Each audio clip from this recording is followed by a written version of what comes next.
नमस्ते audience. Hope आप सभी बहुत अच्छे हैं और करंट स्थिति में सारे एहतियात बरत रहे हैं। कोई केओस और कन्फ्यूजन और ऐसे वाली न्यूज़ स्प्रेड ना करें, वेरीफाई करें तब किसी चीज़ पे भरोसा करें। सोशल मीडिया के एडवेंट के बाद बहुत सारी फेक चीज़ें और प्रोपेगेंडा चीज़ें ऑलरेडी वॉरहेड का पार्ट होती हैं। दूसरी चीज़, हमारे अपने मूवमेंट्स को कहीं भी रिकॉर्ड और शूट करके ना डिफेंस फोर्सेस की चीज़ें लीक ना करें। अपने देश के प्रति वफादार रहें। कंटेंट बनाना ज़रूरी है लेकिन हर कुछ कंटेंट नहीं होता। और दूसरा जो रिक्वेस्ट है मेरा कि साइबर अटैक से थोड़ा अलर्ट रहें, एल्डरली स्पेशली। जो भी अनट्रस्टेड सोर्सेज, लिंक्स या वीडियोस हैं उनको मत खोलें। You might be vulnerable at this time of war and your banking and everything and personal details. तो प्लीज़ बी कॉशियस, इंजॉय कीजिए। और आर्म्ड फोर्सेस को हमारी तरफ से एक सल्यूट और सपोर्ट हमेशा शो करना पड़ेगा हमें, बीइंग रिस्पॉन्सिबल सिटीजन्स, क्योंकि उनकी वजह से ही हम आज इतने स्ट्रांग हैं। और आई थिंक जो हो रहा है वो सही हो रहा है दिस टाइम। इनसाइड आउट हो जाना चाहिए पाकिस्तान के साथ, कुछ थोड़ी चीज़ें तो अब सॉर्ट होनी चाहिए। बहुत दिन से ये बवासीर चल रहा है। तो anyhow, coming to the blogs, सबसे पहले मैं माफ़ी चाहूँगा कि गणपति विसर्जन वाले ब्लॉग के बाद से कोई ब्लॉग नहीं आई है, शॉर्ट्स आते रहे हैं। उसका रीज़न है कि मेरी तबीयत थोड़ी नासाज थी। पापा के पुण्यतिथि के बाद या पिछले 1 साल से एक नोट चल रही थी और कुछ फ्रैक्शंस लाइक हार्ट रिलेटेड या थोड़ा शुगर या स्ट्रेस बहुत ज़्यादा हाई हो चुके थे, कोलेस्ट्रॉल। तो उसके लिए मैं 1 हफ्ते के लिए फिर से लखनऊ गया था अपने वही जो चाचा हैं भावेश अस्थाना और चाची के पास, because I feel like guardians वहाँ पे हैं मेरे और बिना किसी इंटरेस्ट के वो लोग मुझे अनकंडीशनली केयर और प्यार देते हैं। मिलता है थोड़ा सा प्यार चुरा लेता हूँ उनके लाइफ से। और वहाँ पे मैंने ट्रीटमेंट कराई और एक सोलर ब्रांड का एड शूट किया in the capacity of the actor. उसके बाद फर्दर एक बहुत अच्छी सरप्राइज़ है जो आने वाले ब्लॉग्स में आपको दिखेंगी। वो है नेपाल पार्ट 2, क्योंकि मैं पोखरा गया था करीब 8 से 10 दिन के लिए, जिसमें 5 दिन तो मैं वहाँ के ब्रांड्स के लिए कुछ डिजिटल एडवर्टीजमेंट शूट करता रहा, कंटेंट एज एन डायरेक्टर। और कुछ समय मिला जिससे मैंने आपके लिए बहुत अच्छे अच्छे ब्लॉग्स निकाल के लाए हैं जो कि बहुत रॉ, फ्रेश और ओरिजिनल हैं। और पोखरा एक बहुत ही डिफरेंट फील है, नेपाल का सबसे कॉस्मोपॉलिटन, और it is called the Cherrapunji of Nepal. तो वो मैं निकाल के लाया हूँ। बहरहाल माफ़ कीजिएगा मुझे इस डीले के लिए। आज के ब्लॉग में हम देखेंगे, कंक्लूड करेंगे हुसैनाबाद हेरिटेज वॉक को एक शायराना अंदाज में। और आज से जितना भी ओल्ड लखनऊ का, इसके बाद जैसे हज़रतगंज है या शॉपिंग पैराडाइसेस हैं या फूड गली है या भातखंडे यूनिवर्सिटी है संगीत का, जहाँ पे जन्म हुआ था भारत में, जो पहली बार लिखी की गई थी सारी, भातखंडे जी ने ही संगीत को एक अंकित किया था चीज़ों में, बुक्स में या किसी भी टेक्स्ट में।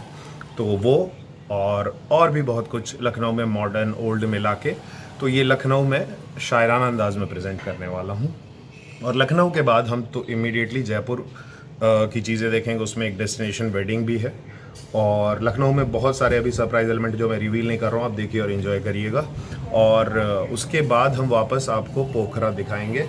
और इस ब्लॉग के बाद, हुसैनाबाद हेरिटेज वॉक के बाद, एक ब्रेक ले रहे हैं हम और मैं स्विच करूँगा 3-4 ब्लॉग्स के लिए। जो पर्सनल वेडिंग थी मेरे कज़न की पटना में, वो आपको थोड़ा सा दिखाऊँगा, पर्सनल लाइफ का पार्ट। और फिर हम लोग लखनऊ कंटिन्यू करेंगे। तो शॉर्ट्स से ज़रूर जुड़े रहिए। शॉर्ट्स का कंटेंट आपको एंटरटेन भी करेगा और कहीं ना कहीं इन्फॉर्म और गाइड भी करेगा कि आगे क्या आने वाला है। और गाइस, जुलाई तक या जून एंड तक मेरे पास टाइम है टू मोनेटाइज। अगर आपको मेरा कंटेंट अच्छा लग रहा है, आगे और प्रॉमिस है जो कि मैं ऑलरेडी हार्ड वर्क कर रहा हूँ। It's not easy. और मेरी तबीयत अभी भी नासाज है, थोड़ी दिख रहा होगा आपको शक्ल से। तो I am doing that best. और आज के ब्लॉग में हम इंजॉय करते हैं Hussainabad heritage walk. Next blog will be personal, next 3 blogs will be personal marriage वाले, जिसमें आप मेरे पैटर्नल फैमिली को थोड़ा देख पाएंगे। और उसके बाद हम कंटिन्यू करेंगे Lucknow and then we will immediately start with Jaipur. और जयपुर के बाद वापस एक बहुत बड़ा रिट्रीट और आइज़ के लिए आपके लिए blessing, Pokhara, the Cherrapunji of Nepal, वो भी आएगा। Spiritual side, modern side, cosmopolitan side और बहुत बढ़िया एलिमेंट्स। सो अपना प्यार दबा दबा के दीजिए, मैं अपने प्रॉमिस पे टिका रहूँगा। आप चाहते हैं तो जून जुलाई तक मुझे इतने परिश्रम का फल दें, नहीं तो मैं अगस्त सितंबर या इस ईयर एंड तक मैं मानूंगा नहीं, मैं तो मोनेटाइज करके ही रहूँगा। तो love you all, I am here to stay. Please do like, share and subscribe. This is your host and दोस्त Puneet, and let's enjoy today's blog, the last blog to conclude Hussainabad heritage walk.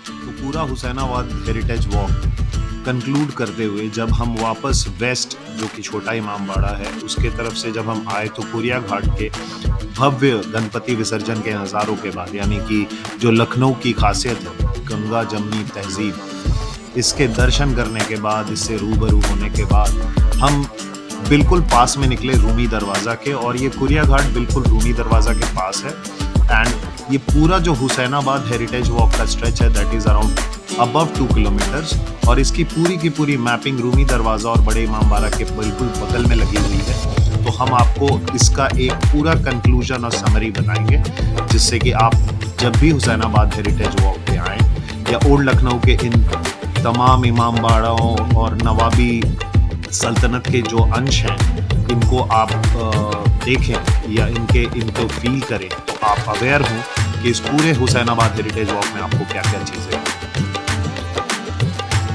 तो दोस्तों, लखनऊ के ये पूरे के पूरे old Lucknow के ये सारे हेरिटेज डेस्टिनेशंस से रूबरू होने के बाद एक बहुत अच्छी शायरी जो कि लखनऊ की लिखी गई है हमारे जो कवि हैं चकबस्त ब्रिज नारायण जी द्वारा, तो वो जहन में आती है जो आपसे रूबरू करता हूँ। अर्ज़ किया है, ज़बाने हाल से ये लखनऊ की खाक कहती है, ज़बाने हाल से ये लखनऊ की खाक कहती है, मिटाया गर्दिशे अफलाक ने जाओ हशम मेरा। रूमी दरवाज़ा से थोड़ा ही आगे बढ़ते हुए आप देख रहे हैं कि आपके सामने ये बड़ा सा ब्राउन कलर का एक होर्डिंग लगी हुई है जो कि पूरे हुसैनाबाद हेरिटेज वॉक के सारे जो इमारतें हैं या जो मेन पदचिन्ह हैं उनको अच्छे से ग्लोरीफाई करता है, मार्क करता है, एक्सप्लेन करता है कब किसने बनवाया।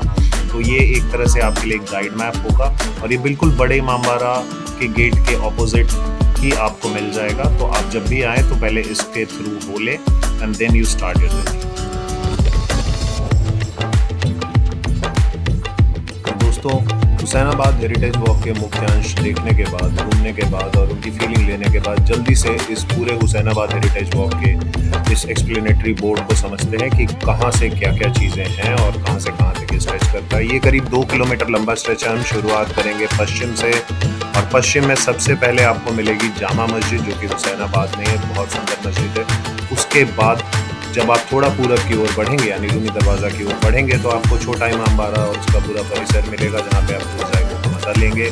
उसके बाद आप जब जैसे ही उस परिसर से बाहर निकलेंगे टुवर्ड्स रूमी दरवाज़ा तो आपको मिलेगा सतखंडा, और सतखंडा से बिल्कुल 100 मीटर की वॉक पे आपको क्लॉक टावर यानी घंटाघर और हुसैनाबाद पिक्चर गैलरी या बरादरी भी मिलेगी, जिसके भी आप अलग से मज़े ले सकते हैं। सारी टिकट्स आपको रूमी दरवाज़ा के पास बड़े इमाम बाड़ा के पास मिलेगी।